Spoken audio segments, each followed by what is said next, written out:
This video very well may be my most controversial on this platform, as I challenge a misconception that this Federal Reserve note, this debt instrument, this currency is indeed money. I hope you will hear me out as I explain and we explore.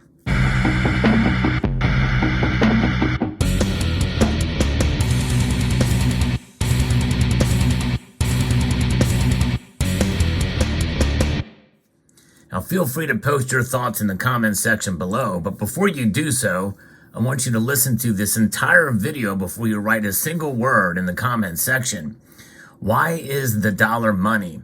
Well, first, we must come to an understanding of what money is that most in this community have a total agreement on.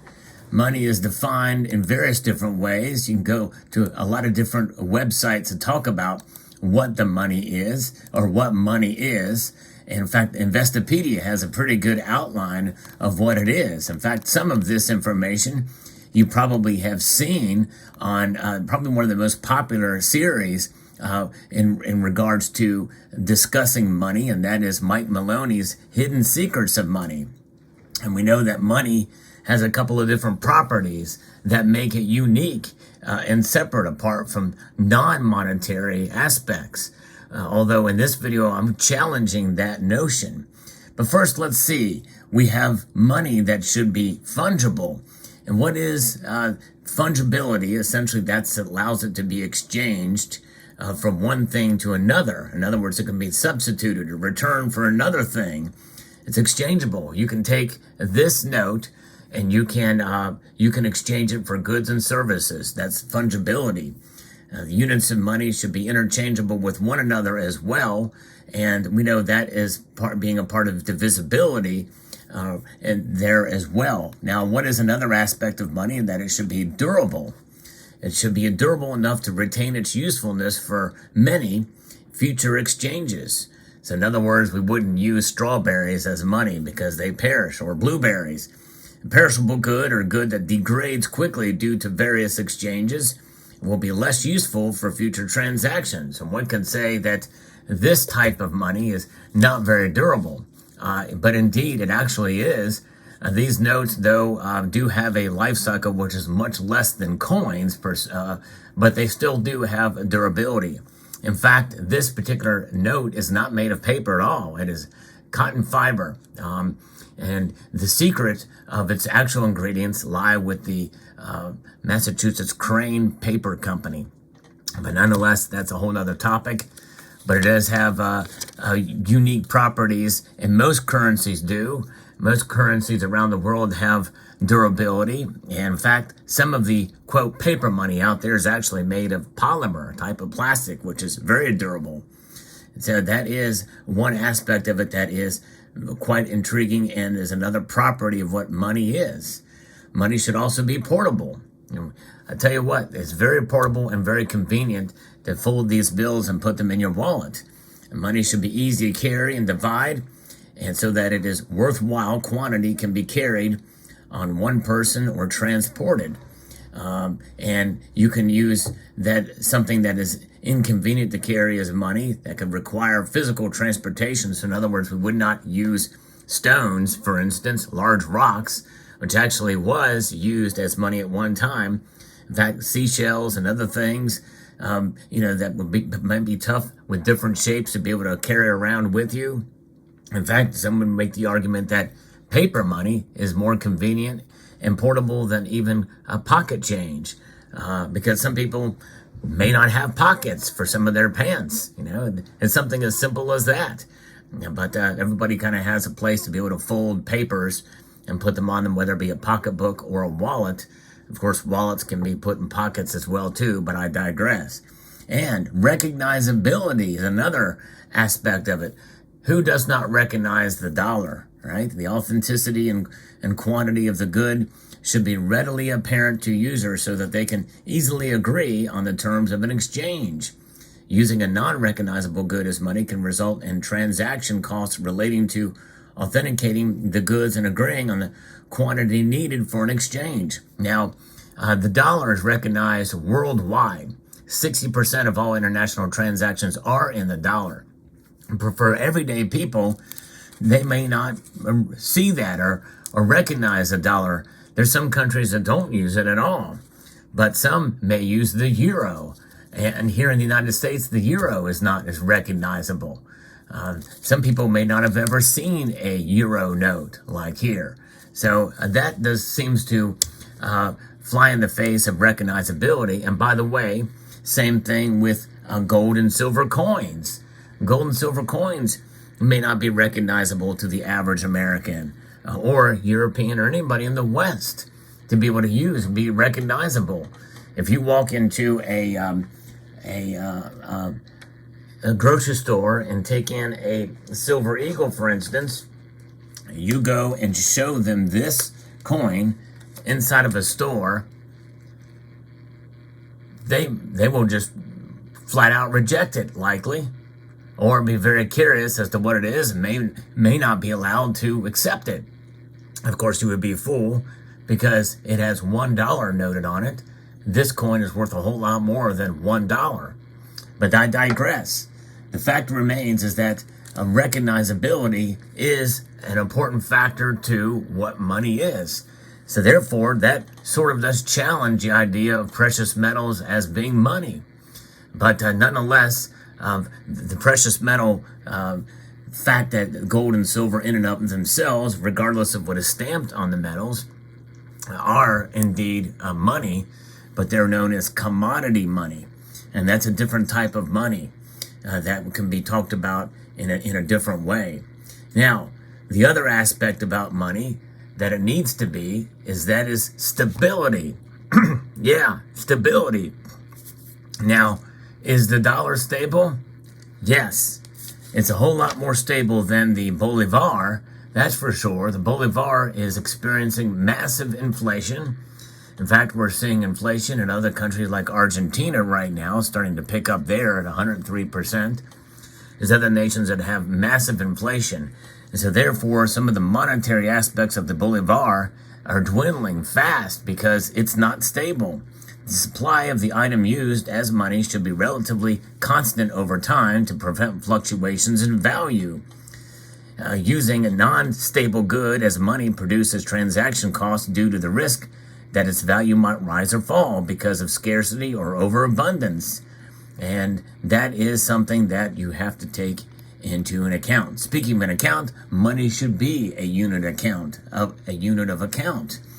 Due to money's use as a medium of exchange for buying and selling, and as a value indicator of all things, all kinds of goods and services, money can be used as a unit of account. It can keep track of changes in the value of items over time. In multiple transactions, people can use it to compare the value of various combinations of quantities of different goods and services. Money as a unit of account makes it possible to account for profits and losses, balance a budget, and value the total assets of a company. And we see that time and time again in market caps and the like. But nonetheless, when it's all said and done, it's got to be a stable aspect of it, and it must be something that is not going to fluctuate too much. And that stability is based off of the value of the currency or the value of the money. And this particular note here is what is referred to as fiat money. Currency, by definition, is fiat money. And so when you use the term currency, in reality, it is interchangeable because currency, by definition, is a stable store of value. And now stability and a store of value are somewhat, in a sense, debatable, right? They're very much debatable. But let's think about this for a moment. Money as a store of value. Money's usefulness as a medium of exchange and transactions is inherently future-oriented. As such, it provides a means to store a monetary value for use in the future without having that value deteriorate. Now, what about inflation? As I record this video, inflation is high. That high inflation is now wreaking havoc at a rate of 5% year over year. And as of the recording of this video, that 5% is on top of the already high 8.3% where it was last year at this time. That is inflation that is out of the Fed's control. They're trying to bring it under control to back to the target of 2.5%. But that's still a loss of value of at least 2% per year if they wanted to go back. Now, there was a talk of 2.5%, meaning their target, they were willing to make that their target so they could redefine what inflation is. But in the end, inflation occurs even if it's at 1%. But stable inflation, to prevent the dollar flow from fluctuating too much, they'd rather have it just decline as a store of value. Folks, but a value nonetheless it is. Let me repeat that. Just because a currency loses value each year does not mean it's not money. That does not mean it's not money. And it's just a declining store of value. But people value dollars. In fact, 60% of the world in transactions value dollars. They hold it as debt. They hold it like China and other countries. And even in the age of talk of de-dollarization, which has been talked about more and more as of late, the dollar is not going away anytime soon. And so above any other currency, nations around the world trust the dollar. Even in spite of the inflation that we are seeing now, the dollar strength as compared to other currencies is high right now. And that is manipulation by the Fed, obviously, and other factors that are coming into play. But nonetheless, the dollar has value. And when people question that, I always tell them, well, what would you do? I don't care what your socioeconomic status is. If you found a $20 bill laying on the side of the road, if you're honest with yourself, you would pick up that $20 bill because you recognize that it has value.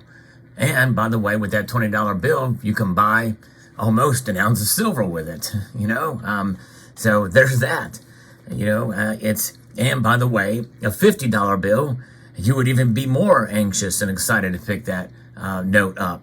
It has the same amount of paper, almost the same amount of ink on it. If it was a $100 bill, well, I guarantee you would be very excited to pick that up because you can buy over 3 ounces of silver with that note. So there is that to kind of keep it into perspective here. Silver is a metal that has been used as money for thousands of years. I believe it's money now, but I believe it's dormant money or commodity money. But nonetheless, the dollar is what you would have, in order to spend that silver as money, you would have to liquidate it for dollars. And that is something that people have to understand. We must think about dollars whenever we're stacking gold and silver. So how is the dollar as money different than silver and gold? Well, I already touched on it briefly, and that is that silver and gold are commodity money. They are commodity money, and they are essentially a much more stable store of value over the long course of time. This is why we like to exchange these debt instruments, these dollars, for them. But nonetheless, if you liken that and you look into an account and a situation where you find that $20 bill laying on the side of the road, or even a better example would be if you had found in an old jacket from 20 years ago, and you found a $20 bill that was in your jacket from 20 years ago that you forgot you had, and you pulled it out. Guess what? You're going to be very happy that you discovered it, even though it's lost a heck of a lot of value in that 20 years. It sure has. But nonetheless, it is valuable nonetheless. So that means that the dollar is a lessening store of value, and it is something that is declining.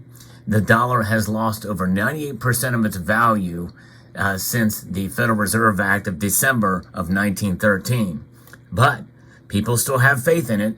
You still have faith in it. Like it or not, you have faith in the dollar, at least to some extent, because you utilize them for transactions day to day. Even if you spent your over 60% of your income on gold and silver. That other 40% you are using to pay your bills, to pay your taxes, to do all kinds of exchanges, to buy food. That's a store of value. It's a declining store of value, but a store of value nonetheless. So the proper way to refer to these dollars as money is as unsound money. It is unsound, which means that it is like a bucket full of water with a pinprick at the bottom of that bucket, and there's water dripping out of it each year at a rate of 2%. Right now, it's been drilled out a little bit more, and it's losing a little bit more water to the tune of 5% as I record this video. 5% loss, but it is still a valuable asset to have, that bucket of water. So when you think about that, think about the as a store of value the dollar is, and that's the contention, because people don't see it as that. They think the dollar is trash, but you will see nobody just throw dollars away and waste them. Well, at least, that's not the intention. Dollars are meant to be spent and for goods and services, and you find value in those goods and services, which means that you, by association, you find value in this dollar. Now, let's get that out of the way. Let's talk about a stable store of value. That is gold and silver. This is what we really want to see, right? Gold and silver are a stable store of value, and the examples that you see here actually circulated as money in the years from which they were minted. 1910 for this St. Gaudens $20 gold piece. 1923, this coin is 100 years old now, for the peace dollar here. Yes, they were actually utilized as money during that time. And so, therefore, it gives us a little bit of perspective here. This is sound money. And this is $20 and this is $1. They're obviously worth a whole heck of a lot more than that now because of the precious metals content contained therein that has that historic intrinsic value tied to it. Folks, this is sound money. And just because you recognize the dollar as being money, fiat money, currency equals fiat money, does not mean that you're a fan of the dollar. I'm not a fan of the dollar as being a unit of exchange because, when I get my cost of living increase, it's not going to be enough to account for inflation. It certainly wasn't the case last year. I doubt very seriously we're going to get a cost of living increase at my full-time job now, which means that it's losing value. You understand that, which is why we hold precious metals to protect ourselves. We're exchanging unsound money for sound money. So I hope that makes sense. I hope I've explained it. And I know that challenges the conventional wisdom in this community, but I like to think things through, and I like to think for myself. I have seen the Hidden Secrets of Money series. I think it's a great series. You should watch all of them. There's a lot to think about there, but and it's very well presented. But nonetheless, it does not mean that it's completely accurate either. So you have to take into account, all of the different things and aspects and discussions and explanations, and really challenge conventional wisdom in this community. And I like to do that, not necessarily to be controversial per se, but just to kind of have a better understanding of what these terms and definitions mean. And words do mean things, and when we say cash is trash or, the dollar is worthless, well, it's not. It just plain isn't. The dollar is worth something. It's worth something less by the tune of 5% right now per year, but worth something it is. We utilize it every day for transactions. So I hope this helped explain it. I want to be as thorough as possible, and I'm sure some of you will disagree, and I hope you will continue watching the channel. I just like to think for myself, and I just thought I'd bring you some food for thought. You don't have to agree with me. I certainly do welcome being challenged on topics like this. But nonetheless, I just think it's food for thought. It's something to consider. Let me know what your thoughts are. I'd like to extend a multitude of gratitude to you all for taking the time to watch this video, and to encourage you to please rate, share, comment, and subscribe.